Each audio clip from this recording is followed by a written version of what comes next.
This is a 2024 Chevrolet Silverado EV RST, an all-new battery electric pickup truck that can tow 10,000 pounds and accelerate pretty darn healthily. This is the RST, which is basically the first edition and top of the line Silverado EV you can get, and that means that you get a whole bunch of goodies and also a pretty darn big price tag. Also, this is only the second electric pickup truck I've ever driven.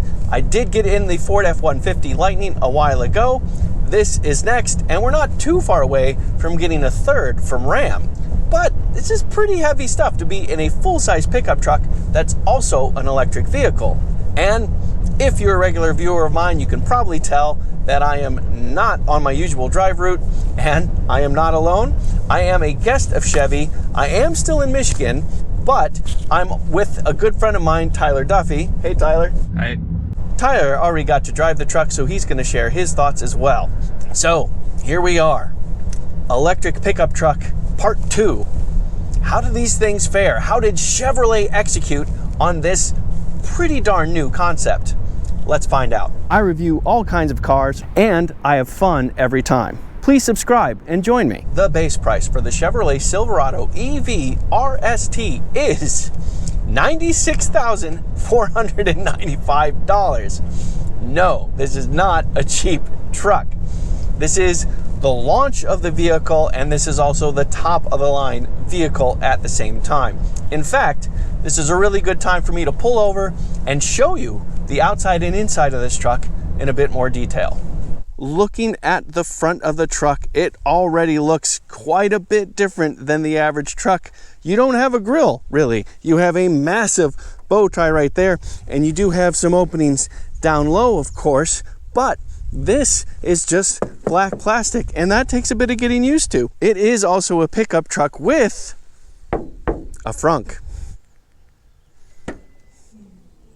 And with the power liftgate, you get 10.7 cubic feet of storage in front of the cabin of the truck.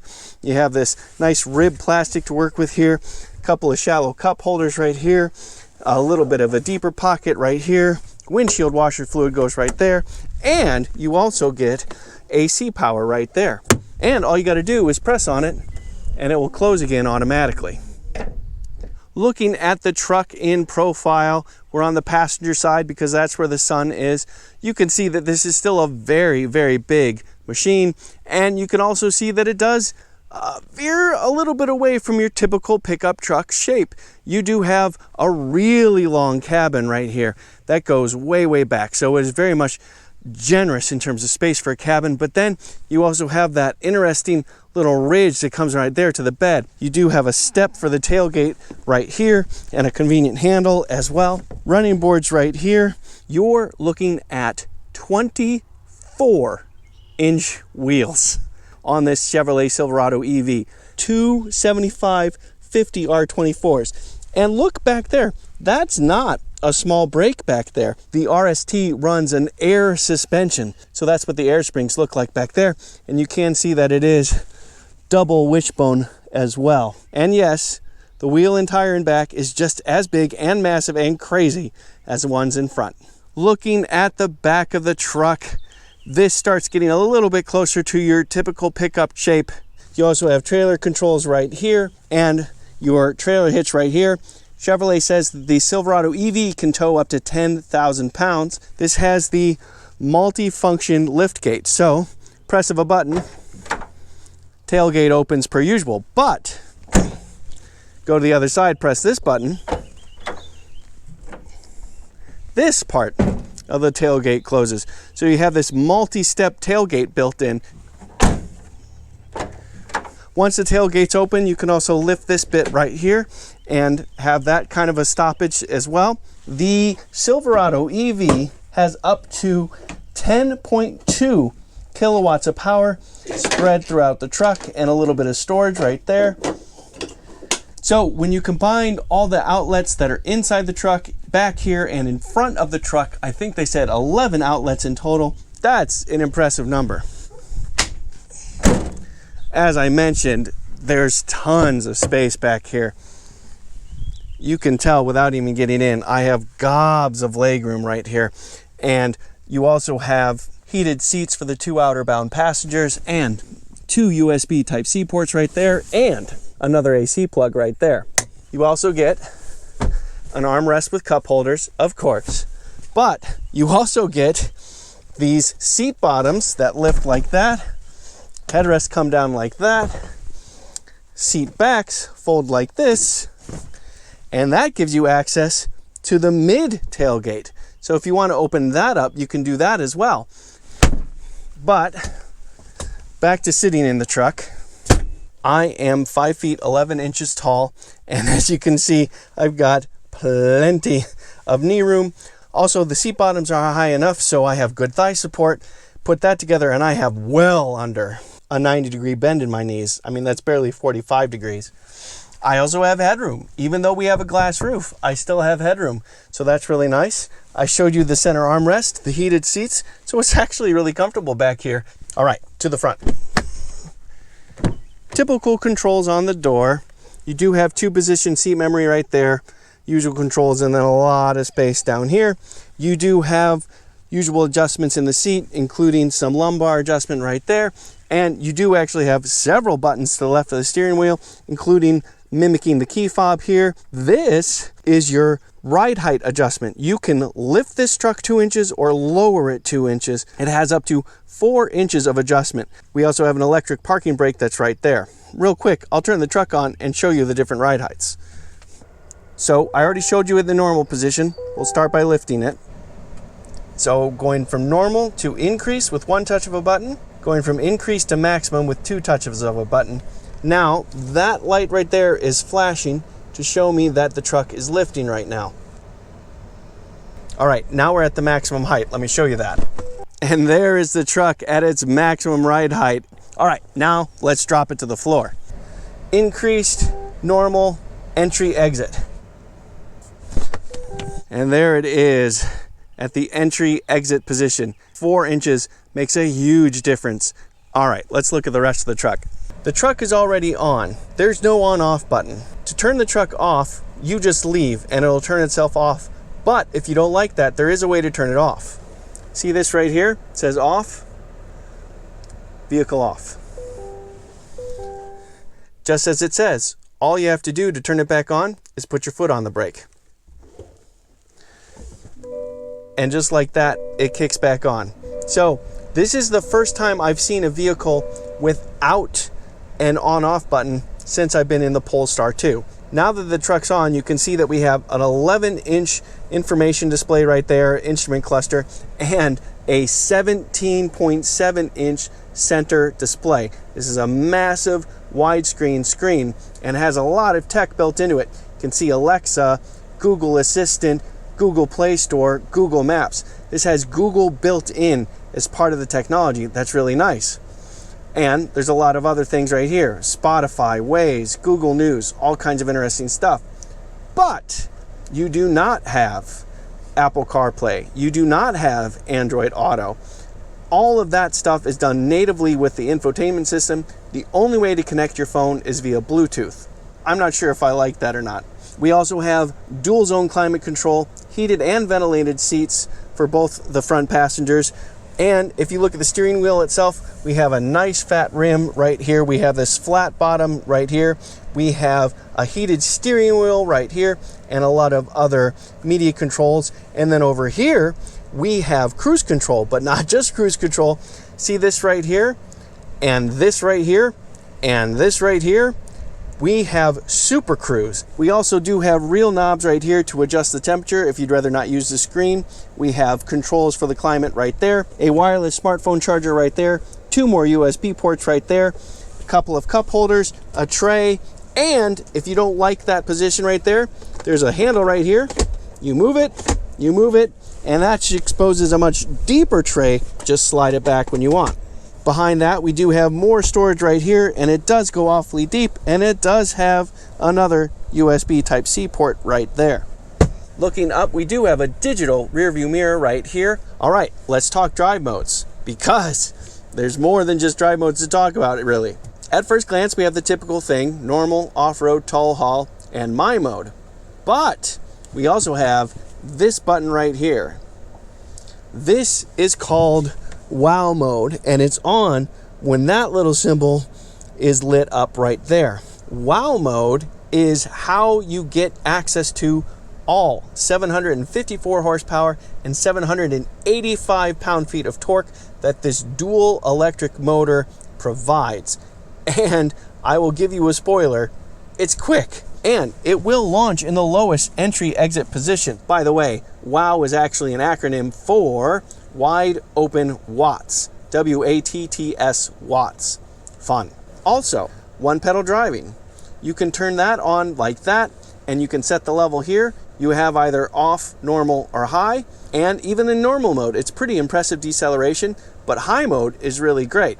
So if you just lift off the accelerator, you get a lot of decel. You also have this paddle right here, and if you'd rather use your hand instead of lifting off the accelerator, if you hold this down, this will also give you maximum one pedal driving.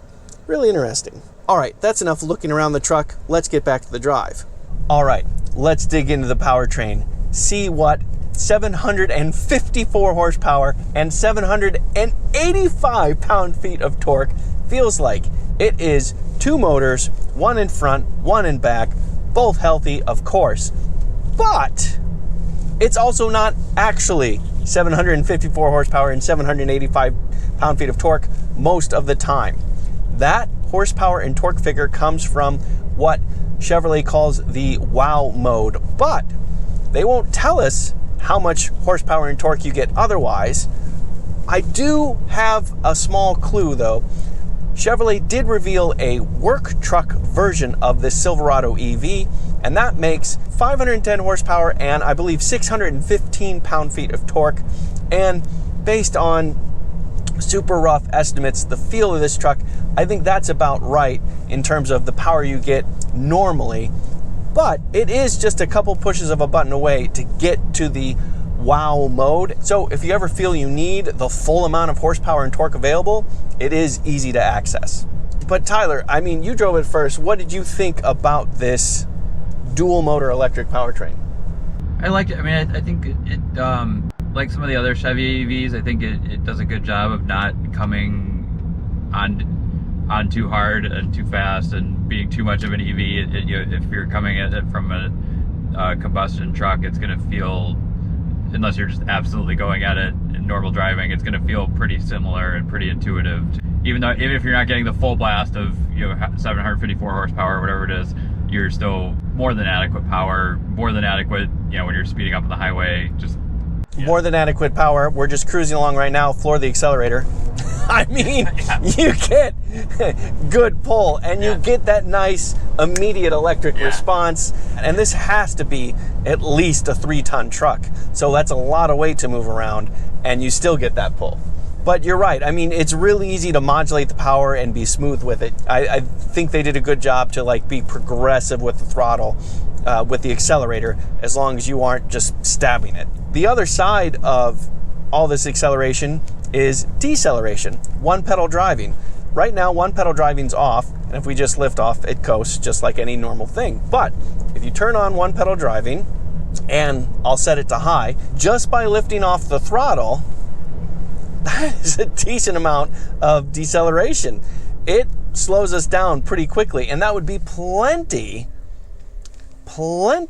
for normal driving. We came to a complete stop there. I never physically touched the brake. The one pedal driving here is really nice. Now, in normal driving, the normal mode of one pedal driving, that's still, in most circumstances, enough deceleration.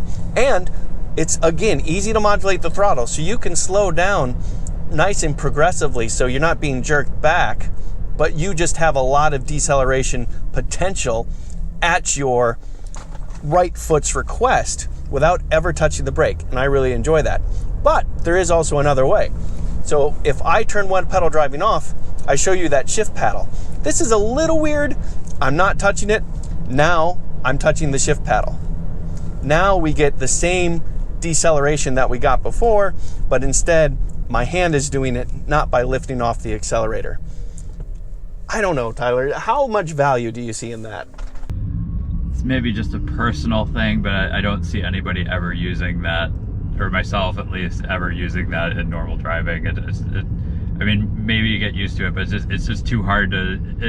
I didn't find it intuitive to regulate the braking with my hand. Yeah, and I agree with that completely. It's just one step too far from breaking the norm. The only other side of this, I suppose, is if for whatever reason you don't like the one pedal driving feel, but you want to occasionally have that access to electric motor only deceleration, that gives you another option. The other big topic when you're talking about an electric vehicle is, of course, driving range. And driving range is really, really good here. 440 miles, Chevrolet claims, with one charge of this Silverado. That's an impressive number. We currently have an 80% charge left on this particular battery pack, and it's showing 355 miles of range. And, basically on the drive we've had so far, Tyler, it's been tracking. It's not dropping faster than we expected at all, I would say. Yeah, no, definitely. I mean, we've been probably out here for 2 hours, and plus a couple of 0 to 60 runs, and and we're still 300. Started with a full 440 and still 355, and that's about how far we've gone. Yeah, exactly right. So that part is very impressive. Now, I will say the one caveat to that is we are in Michigan. It is 70 degrees outside, so this is really nice weather. The battery pack doesn't have to do any extra work to warm up. It's going to have to spend a little bit of energy to stay cool, but that's usually less power intensive. There is more good news. Chevrolet was clever with the way they set this up, and you can charge at a rate of 350 kilowatts, which is about as high as you can go. You can get 100 miles of driving range in just 10 minutes. That's pretty darn good. I did mention fuel efficiency. It's probably not your first thought when you're looking at a battery electric full-size pickup truck. Maybe something close to that thought is how quick it is. And like I mentioned before, I did get a chance to test that on a closed course, no less. Let me show you that. All right, everybody, time for an acceleration test in this Silverado EV, but it is not a typical acceleration test. This is a closed course on a specific track that Chevrolet is offering, so we're gonna do it there. All right, I've got the car in WOW mode, which is what releases the full 754 horsepower, 785 pound-feet of torque. More than that, I also have the air suspension in the entry-exit height. So it's the lowest ride height. That's gonna help with load transfer not being as drastic and help get power to the road a little bit more quickly. And we're gonna see how it goes. Oh, that's good. That's healthy. And we get a little wandering. The front end gets light. Wow. Yes, that is healthy acceleration from this big truck. That is very, very nice. You get this instantaneous surge that you get from a lot of electric vehicles, but then you get just big pull that just sustains. That's an impressive level of pull for something this big and heavy. Yeah, I'll take that. That is strong acceleration from the WOW mode of the Chevrolet Silverado EV. So, Tyler, you got to do an acceleration run as well. What did you think? I think it's quick. I don't know that it was that exciting. I mean, I think you lose a little bit of something when there isn't like a engine noise or the vibration. The steering, when you hit a certain point, got a little squirrely, which wasn't the best feeling, I don't think. Yeah, 100%. And that was the most unexpected sensation. You get enough compression of the rear and lift in the front that the front actually does get pretty light, and it does want to dance around just a little bit. It's not unsafe feeling, but it is that mildly unsettling feeling. There is actually one other thing I want to add about the lightness.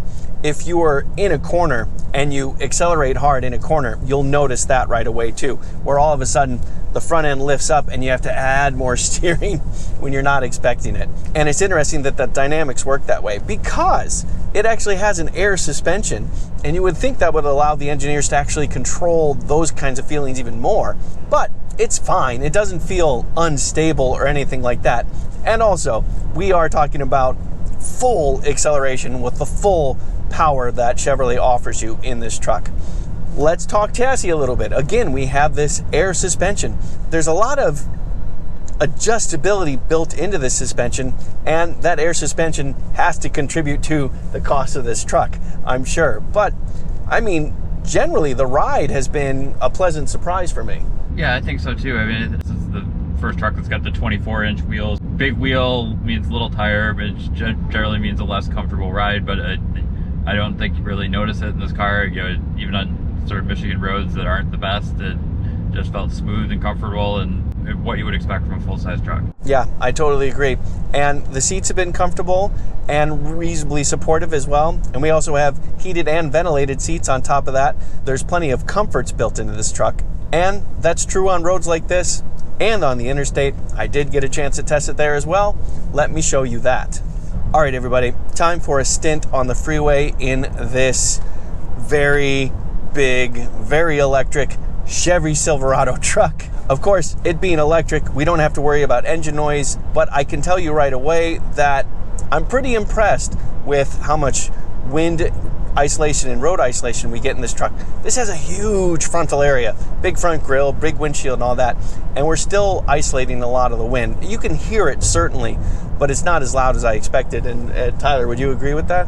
Yeah, I think they did a pretty good job with that. And road noise too. It's a nice, quiet tire. We don't hear that much road noise. So this is better than expected for a full-size pickup truck, about as good as expected in a regular EV. But this also has Super Cruise, which means that it's not just 10 seconds of hands-free, it's completely hands-free. So I'll go ahead and turn that on now.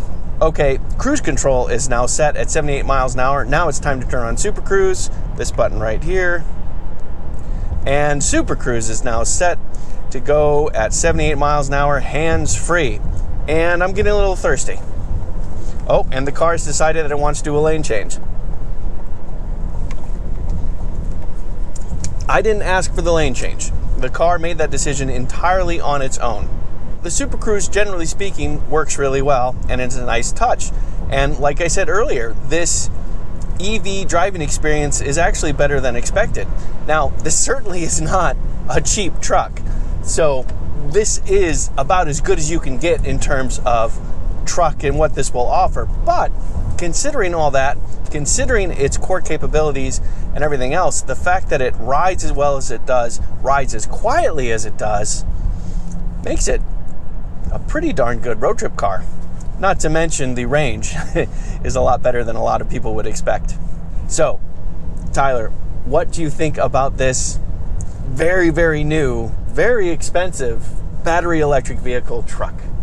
I think I've been fairly impressed by it. You know, it's sort of a new take on that. If you look at the Ford F-150 Lightning, it's more of a traditional. It basically is a traditional truck with electric powertrain. Where this is more showing what an electric truck can be, especially if you're towing. You know, I mean, it's hard to argue with 440 miles of range. It's basically the most you can get in any production vehicle that's not a Lucid. I'm interested to see how people react because there are elements of it, particularly the appearance, that aren't a traditional truck, which I think could turn some people off unless you were really into the Chevy Avalanche. But overall, I mean, I think this is definitely going to be a strong contender along with pretty much every other electric truck you can buy for nearly $100,000. Yeah, I agree with that. And I think that I'm the same as you. I'm a bit more of a traditionalist where the styling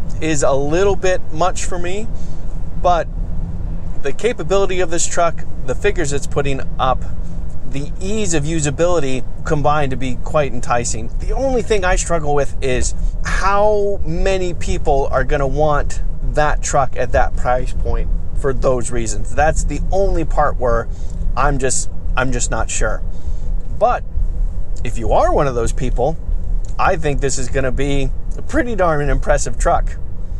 And you have wow mode every once in a while. I'm Robin Warner. Thank you very much for watching. And if you like this video, please let me know by giving it a thumbs up. Doing so helps me out a lot, and I'd really appreciate it. Also, I do reviews like this all the time, and also car shows and car news and engineering interviews and all kinds of things. So, if you have any interest in keeping up with the automotive industry generally, please subscribe to my channel. That also helps me out a lot, and I'd also really appreciate that.